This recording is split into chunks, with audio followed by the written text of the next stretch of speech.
ان الحمد للہ والصلاة والسلام علی نبی.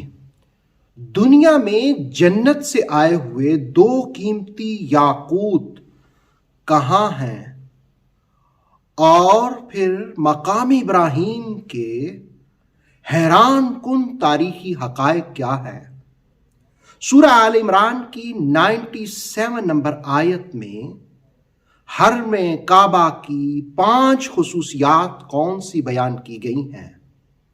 ان باتوں کو ہم جانتے ہیں سورہ آل عمران کی 97 نمبر آیت کے ضمن میں. فیہ آیات بینات، اس میں روشن نشانیاں ہیں.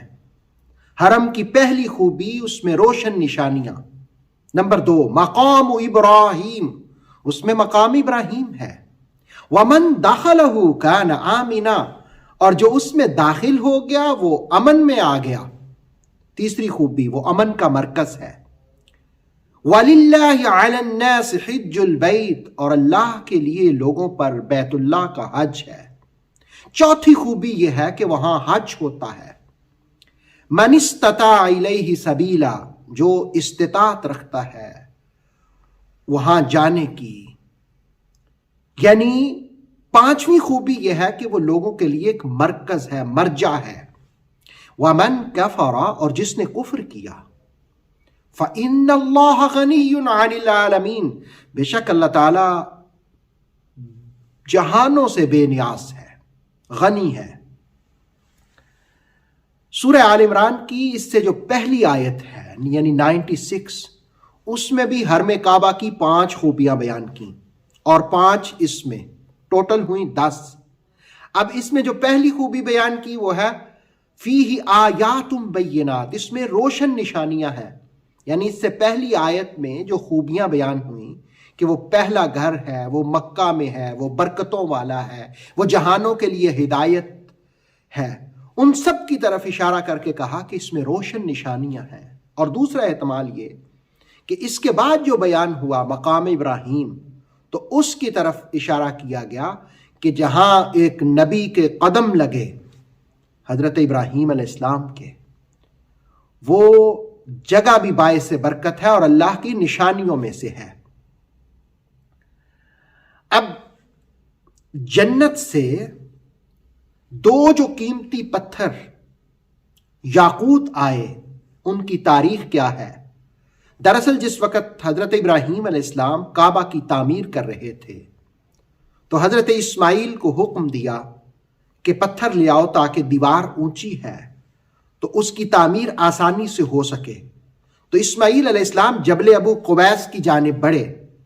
راستے میں جبرائیل مل گئے اور جبرائیل نے نشاندہی کی ان 2 پتھروں کی. جو 2 پتھر آدم علیہ السلام جس وقت جنت سے تشریف لائے تھے تو ان کے ساتھ وہ 2 یاقوت بھی آئے تھے. لیکن جس وقت طوفان نوح کا خوف ہوا تو حضرت ادریس علیہ السلام نے ان کو جبل ابو قبیس میں چھپا دیا تھا. تو جبرائیل علیہ السلام نے ان پتھروں کی نشاندہی کی. جس وقت اسماعیل علیہ السلام وہ لے کے آئے تو ایک کو کعبہ کی دیوار میں لگا دیا گیا جس کو ہم حجر اسود کہتے ہیں، اور دوسرے پر حضرت ابراہیم علیہ السلام کھڑے ہوئے. اب وہ سخت تھا، لیکن جو ہی آپ نے قدم رکھا تو آپ کے قدم رکھنے کی برکت سے وہ نرم پڑ گیا اور آپ کے قدم کے نشان اس میں قائم ہو گئے. ابن کثیر نے لکھا کہ حضرت انس ابن مالک فرماتے ہیں میں نے مقام ابراہیم کو دیکھا، اس میں حضرت ابراہیم کی انگلیوں کے ایڑیوں کے نشانات موجود ہیں. اس پتھر کی مدد سے ہم یہ کہہ سکتے ہیں کہ آپ کے قدم کی لمبائی، اس لیے کہ وہ جو نشان ہے آدمی پاؤں کا نشان، اس کی لمبائی 22 سینٹی میٹر ہے اور اس کی چوڑائی 11 سینٹی میٹر ہے، جبکہ گہرائی 10 اور ایک جگہ پہ 9.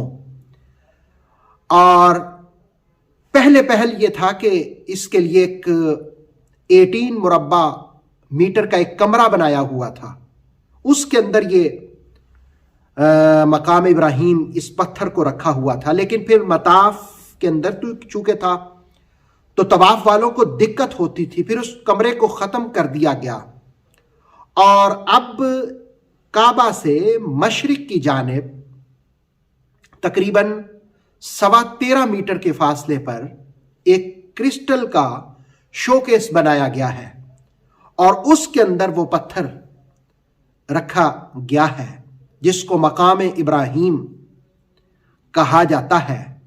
اور دلچسپ بات یہ ہے کہ جس وقت میں پہلی مرتبہ حرم کعبہ میں گیا تو آپ جانتے ہیں کہ کعبہ کے گرد چاروں جانب صفیں بنتی ہیں، تو میں نے کہا کہ امام صاحب کہاں کھڑے ہوتے ہیں؟ دیکھا تو کعبہ کی دروازے کی طرف مقام ابراہیم کے پاس۔ میں نے کہا ہو سکتا ہے اگلی نماز میں دوسری جانب ہوں، لیکن پھر بھی وہیں۔ میں نے کہا ہو سکتا ہے دوسرے دن ایک اور دیوار کی جانب، تیسرے دن تیسری اور چوتھے دن چوتھی، لیکن میں نے دیکھا کہ اگلے دنوں میں بھی آپ امام کعبہ مقام ابراہیم ہی کے پاس کھڑے ہوتے ہیں۔ کیوں؟ اس وجہ سے کہ جس وقت رسول اللہ علیہ الصلوۃ والسلام نے اس پتھر کی نشاندہی کی تو اللہ رب العالمین نے حضرت عمر رضی اللہ تعالیٰ عنہ کی خواہش کے مطابق یہ آیت نازل فرما دی، وَاتَّخِذُوا مِن مَقَامِ إِبْرَاهِيمَ مُصَلَّى، کہ مقام ابراہیم کو مصلی بنا لو۔ تو آج بھی جب نماز کے لیے امام کعبہ کھڑے ہوتے ہیں تو وہ مقام ابراہیم کے پاس کھڑے ہوتے ہیں، اس ڈائریکشن میں کھڑے ہوتے ہیں۔ مقام ابراہیم، اس پتھر کی خصوصیت یہ ہے کہ اسی پر کھڑے ہو کر حضرت ابراہیم علیہ السلام نے حج کا اعلان بھی کیا تھا۔ حضرت خواجہ حسن بصری کہتے ہیں کہ جن جگہوں پر دعا قبول ہوتی ہے ان میں ایک مقام ابراہیم بھی ہے جہاں دعا قبول ہوتی ہے۔ جس وقت طواف کیا جاتا ہے تو وہاں 2 رکعت بھی پڑھے جاتے ہیں۔ ترمذی کی حدیث ہے کہ حجر اسود اور مقام ابراہیم جنت کے یاقوتوں میں سے 2 یاقوت ہیں۔ رسول اللہ علیہ السلام نے فرمایا کہ اگر اللہ تعالیٰ ان کی چمک اور نورانیت ختم نہ کرتا تو ان کی چمک سے مشرق اور مغرب کے درمیان سب کچھ روشن ہو جاتا۔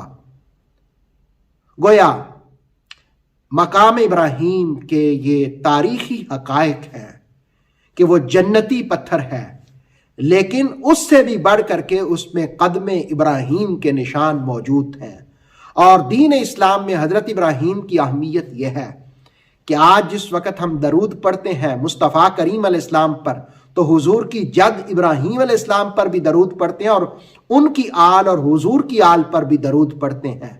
تو قرآن حکیم نے کہا کہ اس میں نشانیاں مقام ابراہیم ہیں، وہ امن کا مرکز ہے، وہ وہاں لوگ حج کرتے ہیں اور جو کعبہ کی طرف اس کو شہید کرنے کے لیے بڑھتے ہیں وہ خود رسوا ہو جاتے ہیں۔ اللہ رب العالمین بار بار ہمیں حرم کعبہ کی زیارت حاضری نصیب فرمائے۔ اوتھینٹک اسلامک نالج کے لیے نور وحی یوٹیوب چینل کو سبسکرائب کیجئے، بیل آئیکن کو بھی لازمی پریس کریں۔ نور وحی کے فیس بک پیج، ٹک ٹاک اور انسٹاگرام کو بھی فالو اور لائک کیجئے تاکہ ہماری ہر نئی آنے والی ویڈیو آپ تک بر وقت پہنچ سکے۔